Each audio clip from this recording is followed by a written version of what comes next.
नमस्कार, मैं हूं नमन अग्रवाल और आप देख रहे हैं biforeprint.in। कानपुर के फूलबाग में वाल्मीकि जयंती कार्यक्रम में आरएसएस प्रमुख मोहन भागवत शामिल हुए। इस दौरान उन्होंने कहा, मैं वाल्मीकि समाज के कार्यक्रम में पहली बार नहीं आया हूं, पहले भी महाराष्ट्र में शामिल हो चुका हूं। हिंदू समाज को वाल्मीकि समाज पर गर्व करना चाहिए। भगवान राम को हिंदू समाज से परिचित कराने वाले भगवान वाल्मीकि ही थे। अगर उन्होंने रामायण नहीं लिखा होता तो आज हिंदू समाज को भगवान राम नहीं मिलते। इतना ही नहीं, भगवती सीता को बेटी की तरह वाल्मीकि ने ही रखा था। वाल्मीकि को रामायण के लिए नारद ने प्रेरित किया था। भगवान वाल्मीकि के चलते देश में भगवान राम की पूजा होती है। सनातन धर्म में करुणा एक महत्वपूर्ण विषय है। कोई भी धर्म बिना करुणा के पूरा नहीं हो सकता है। वाल्मीकि जयंती हमारे लिए राष्ट्रीय उत्सव है। भागवत ने कहा कि कानून व्यवस्था के हिसाब से हमें काम करना चाहिए। आरएसएस की जितनी ताकत है, उस ताकत के साथ आरएसएस वाल्मीकि समाज के साथ खड़ा है। हमारे लोग आपके पास स्वयं आएंगे, आपको आने की जरूरत नहीं। उन्हें पता है कि पूरा हिंदू समाज हमारा है, ये समाज अपना है, भारतवर्ष अपना है, जो सदैव रहेगा। अपने मन की संवेदना, संस्कार, नशा और खराब आदतों को छोड़ना होगा। बराबरी के साथ का लक्ष्य लेकर सबको आगे बढ़ना होगा।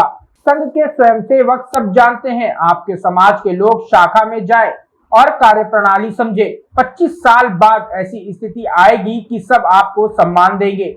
इससे पहले भागवत को वाल्मीकि रामायण और ऋषि वाल्मीकि की तस्वीर देकर सम्मानित किया गया। मोहन भागवत के साथ 2 दलितों को स्थान दिया गया है। इससे पहले 1500 बाल स्वयंसेवकों ने पथ संचालन किया। स्वयंसेवक दीनदयाल उपाध्याय स्कूल से 2 अलग अलग रूट से होते हुए कंपनी बाग चौराहे पर पहुंचे। इस दौरान ड्रम और बांसुरी समेत 17 वाद्य यंत्रों को बजाया गया। इस दौरान मोहन भागवत ने पथ संचालन देखा। उनके सामने से पथ संचालन गुजरते हुए वापस दीनदयाल स्कूल पहुंचा। भागवत शाम वीएसएसडी कॉलेज की 100वीं स्थापना वर्ष के कार्यक्रम में शिरकत करेंगे। इस मौके पर वहां पर बैरिस्टर नरेंद्र सिंह के जीवन पर लिखी गई पुस्तक का विमोचन करेंगे। स्कूल के 74 रिटायर्ड शिक्षकों और 73 पूर्व छात्रों को भी सम्मानित करेंगे। सम्मानित होने वाले पूर्व छात्रों में हाईकोर्ट के रिटायर्ड जस्टिस, वैज्ञानिक, वकील, डॉक्टर, समाजसेवी, सांसद और विधायक हैं। बता दें कि आरएसएस का घोष शिविर पहली बार कानपुर में लगा है। नवाबगंज के पंडित दीनदयाल उपाध्याय कॉलेज में इसका आयोजन हो रहा है। आपको बता दें कि मोहन भागवत शनिवार देर रात को कानपुर पहुंचे। एक बार आप भी सुनिए कि क्या कुछ कहा है मोहन भागवत ने। समाज भी अपने कुलगुरु महर्षि वाल्मीकि पर गर्व करता है और प्रेरणा लेता है कि हम उनके बताए हुए रास्ते में चलकर इस राष्ट्र की, समाज की सेवा करेंगे। आज हमारे बीच में जिस तरह भक्त सबरी के घर पर प्रभु राम पधारे थे, जिस माने से हो रही थी, भगवान कृष्ण के आने से हो रही थी, वही सुख की अनुभूति डॉक्टर मोहन भागवत जी के आगमन पर इस कानपुर में हो रही है। ये हम सबके लिए गर्व की बात है। जहां एक और डॉक्टर भीमराव अम्बेडकर साहब ने समता मूलक समाज की स्थापना की, वहीं दूसरी ओर डॉक्टर हेडगेवार जी ने भी जातिहीन, वर्गहीन समाज की स्थापना में अपना संपूर्ण जीवन समर्पित किया। और आज संघ परिवार की प्रेरणा से करोड़ों लोग स्वयंसेवक आज भी हिंदुत्व को मजबूत करने की दिशा में, समता मूलक समाज की स्थापना की दिशा में, भारतीय संस्कृति के आज भी स्वयंसेवक एक अविरल गंगा की तरह सेवा में लगा हुआ है। ऊंचा भया तो क्या भया, जैसे पेड़ खजूर, अधिकन को छाया नहीं, फल लागे अति दूर। तो पेड़ बहुत अच्छा है, फल बहुत मधुर है, ऊंचा भी है और टिकता भी है। बहुत रेगिस्तान में टिकता है, लेकिन फायदा क्या है? वृक्ष का जीवन सर्वस्व क्या है? छायाम अन्यस्य कुर्वन्ति तिष्ठन्ति स्वयं आतपे। स्वयं को धूप में खड़ा होना पड़े तो भी खड़े होकर बाकी लोगों को छाया देता है। फलानी अभी परार्थाय, अपने फल भी दूसरों के लिए देता है। वृक्ष सत्पुरुषाय, वृक्ष सत्पुरुषों जैसे होते हैं, सत्पुरुष ऐसे होते हैं। और मनुष्य का कर्तव्य है उसको अच्छा ही बनना है। पशु के लिए कोई कर्तव्य नहीं है जैसा जन्मा वैसे मरेगा, उसके हाथ में कुछ नहीं है। उसको पता भी नहीं क्यों जन्मा और क्यों मरेगा, कैसे मरेगा, ये किसी को पता नहीं रहता, उसको भी नहीं है। न जन्मने का आनंद है न मरने का दुख है। जन्म लिया इसलिए जीना है, मरते दम तक जीना है, ऐसा पशु है। लेकिन मनुष्य ऐसा नहीं है, वो बड़ा होना चाहता है, वो हल्की स्थिति में नहीं रहना चाहता, वो गरीब है तो अमीर बनना चाहता है, वो अज्ञानी है तो ज्ञानी बनना चाहता है, वो पीछे है तो आगे आना चाहता है। ये बिल्कुल स्वाभाविक बात है। भगवान ने, प्रकृति ने मनुष्य को ये दिया है। बनाने वाले हनुमान जी जैसे राम नाम के साथ उनका स्मरण होता है, वैसे राम नाम के साथ वंदे वाल्मीकि कोकिलम, राम नाम को गाने वाले, रामायण को गाने वाले वाल्मीकि जी का भी स्मरण होता है। तो ये संपूर्ण हिंदू समाज का स्मरण करने की बात है। वाल्मीकि जयंती ये हमारा राष्ट्रीय उत्सव है, क्योंकि राष्ट्र के सब लोगों में उसकी प्रतिष्ठा है। केवल इतनी बात नहीं है, भगवान वाल्मीकि के पुण्य पावन चरित्र का, उनके वाल्मीकि रामायण लिखने का कुछ अर्थ है। और बाद में उन्होंने जो किया है, भगवती सीता का पुत्री समान प्रतिपालन, उसके पीछे कुछ अर्थ है। कथा तो हम जानते हैं। एक बहेलिये ने वो क्रौंच पक्षी की मादा थी, उसको मार दिया। वो दोनों प्रणय प्रसंग में रत थे। वाल्मीकि जी को बहुत क्षोभ हुआ मन। बहेलिये तो पक्षियों को मारते ही थे, उनकी शिकार करते ही थे, उनको पकड़ते ही थे। ये कोई उसी दिन पहली बार घटी घटना नहीं है।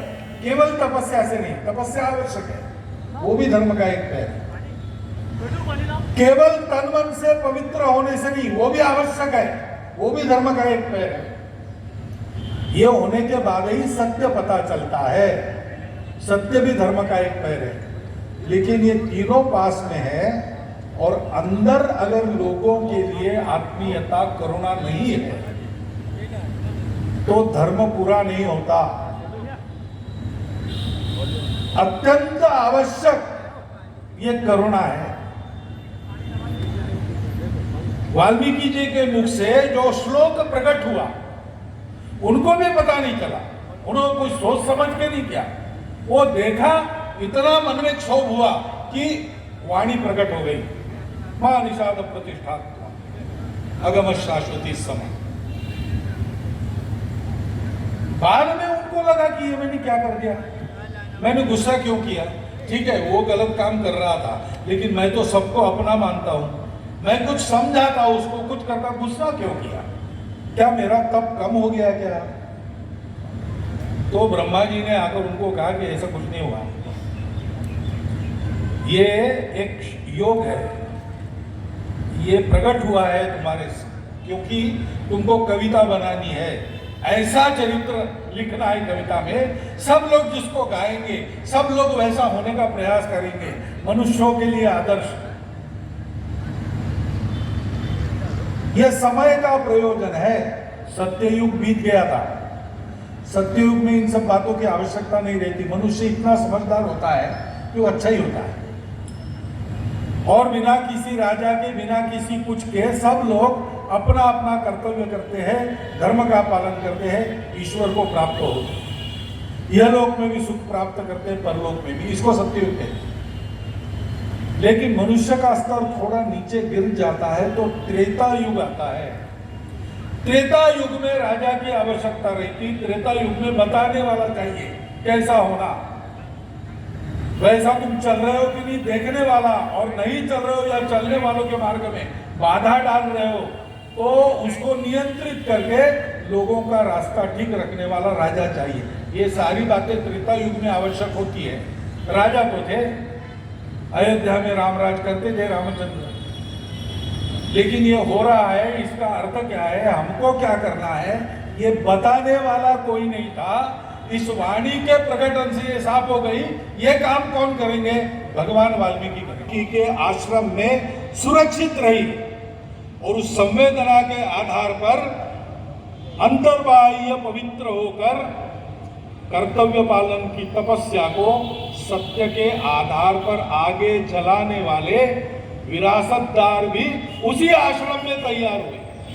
सारी वो शस्त्र शास्त्र विद्या उनको वहां पर मिली, सीता जी के उपस्थिति में, वाल्मीकि जी के छत्र छाया में। इसको समझिए, हमारे लिए आज के समय भी इसका बड़ा अर्थ है। हम लोगों को अभी बताया, वाल्मीकि समाज अभी बहुत दुर्बल है, पीछे है, उसको आगे आना है। आ सकता है क्या?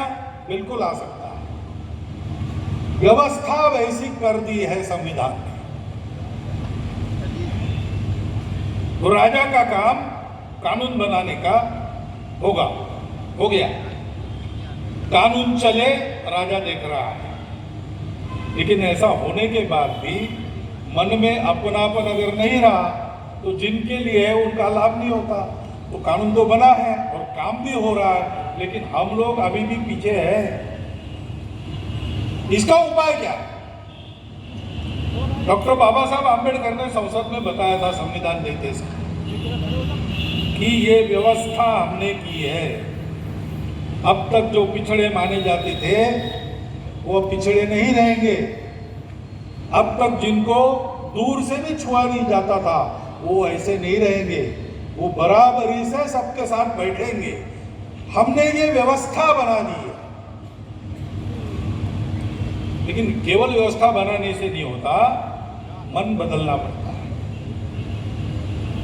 मन में ये जागृति करनी पड़ती है। और इसलिए डॉक्टर साहब ने कहा कि हमने ये व्यवस्था करके राजनीतिक और आर्थिक स्वतंत्रता प्रदान की है, लेकिन ये तभी सार्थक होगी, साकार होगी जब सामाजिक स्वतंत्रता आएगी। और समाज को उसके योग्य बनाने के आपके हर प्रयास में संपूर्ण भारतवर्ष में राष्ट्रीय स्वयंसेवक संघ की जहां जितनी ताकत है उस ताकत के साथ वो आपके साथ खड़ा है। आपको मेरे पास आने की जरूरत नहीं पड़ेगी। अपने स्थान पर जो लोग हैं उनके साथ अच्छी दोस्ती रखिए तो उनको समय पे पता चलेगा क्या करना चाहिए, क्या नहीं करना चाहिए। वो करेंगे, उनकी ताकत जितनी है उतनी लगा के करेंगे। ताकत ही नहीं है तो बात अलग है। लेकिन वो ऐसे है, मुझे पता है कि अगर उनके बस में कुछ करना है तो आपके लिए जरूर करेंगे। उनकी प्रतिज्ञा है, पूरा हिंदू समाज हमारा सत्य संकल्प का दाता वही है। जब यह परीक्षा हो गई, वाल्मीकि जी ने जो कथानक लिखा है, जो इतिहास बताया है, जो राम जी का वर्णन किया है, उन्होंने उनमें ये लिखा है कि कुंभकर्ण का वध होते तक राम जी की सहायता को कोई नहीं था, केवल वानर और राम जी, राम लक्ष्मण हनुमान जी सुग्रीव आदि आदि सब, रावण रथी विरथ रघुवीरा, ऐसे ही चल रहा है। लेकिन जब भरोसा हो गया दुनिया को कि नहीं ये लायक है, ये जीत सकते हैं और रावण का जो दुष्ट कारोबार था उसको पलटा सकते हैं, तो उनकी मदद करने के लिए फिर इंद्र ने रथ बाद में भेजा। तो हमको ये बनना है और इसके लिए एक दूसरे की सहायता करनी है। वाल्मीकि जी के उपदेश का ये सार है हमारे लिए। पहली बात है संवेदना, उसके आधार पर काम करेंगे। कानून व्यवस्था के तरफ से काम करना, कि जिनका काम है वो करें। उनको जो लोग जो बात बता सकते हैं उन लोगों ने वो बात उनको बतानी चाहिए। अगर हम कुछ इस बारे में वहां बोल सकते हम ही बोलेंगे। उस भाव को लाने का काम शुरू किया संघ के रूप में, सामाजिक समरसता का भाव, अपनेपन का भाव। अपनापन है तो मेरे पास है कि नहीं है, जितना है उतना लेके मैं आपके लिए दौड़ता हूं, आप मेरे लिए दौड़ते हैं। ये अपनेपन का चमत्कार है। बांग्ला में एक कहावत है, जोदी हॉय सुजोन तेतुल पाता है नो जोन। अगर अच्छे लोग हैं, अपनेपन को मानते हैं, तो इमली के पत्ते पर भी 9 लोग बैठ सकते हैं। ये अपनापन चाहिए, उसके आधार पर हम प्रयास करेंगे। व्यवस्था बन गई, उस व्यवस्था का लाभ लेने लायक हम अपने आप को बनाएंगे। लायक बनना यानी कैसे बनना? वाल्मीकि रामायण पढ़ो, श्री राम का चरित्र दिया है। वाल्मीकि जी ने उनके अनुकरणीय गुणों का पूर्ण वर्णन किया है, सारा सार विचार करके सारी बातें रखी है। भगवान वाल्मीकि जी हमारे लिए, संपूर्ण हिंदू समाज के लिए, मैं कहता हूं दुनिया में जिस मनुष्य को मानव बनना है उसके लिए महत्वपूर्ण है, गौरव के निधान है, आराध्य है। अब ये जो सद्गुण संपन्न जीवन है, उसके हृदय की पवित्रता, उसका आनंद, उसकी शुचिता और उसकी संवेदना, इसका प्रतीक सीता जी है। सीता जी का त्याग होने के पश्चात आप रामायण भी पढ़िए, कोई भी, आपको ध्यान में आएगा कि राम जी का जीवन यंत्रवत बन गया, मैकेनिकल बन गया, उसमें रस नहीं रहा। रस भगवान का स्वरूप होता, रसो वही सहा, वो रस चला गया। काम तो करते थे, धर्म से बंधे थे, कर्तव्य परायण थे, अपना कर्तव्य करते थे, लेकिन केवल कर्तव्य करने से काम नहीं होता है। पानी आप मांगो आपको मिलेगा, 5 स्टार होटल में भी मिलेगा, आपको अपने घर में भी मिलेगा। लेकिन 5 स्टार होटल में कितनी भी अच्छी तरह से, कितना भी ठंडा पानी गर्मी के दिनों में आप लोग आपको पिलाएं तो भी, घर में जल पिलाओ कहने के बाद घर के लोग पानी पिलाते, उसकी बराबरी वो नहीं कर सकता, क्योंकि इसमें वो अपनापन है, वो रस है, वो प्रेम है, वो संवेदना है। ऐसे वो संवेदना गायब हो गई। अगर संवेदना गायब होती है तो समाज पशुओं का, राक्षसों का बनता है। उस संवेदना को हम भूल गए तो हमारा भी ऐसा ही हुआ।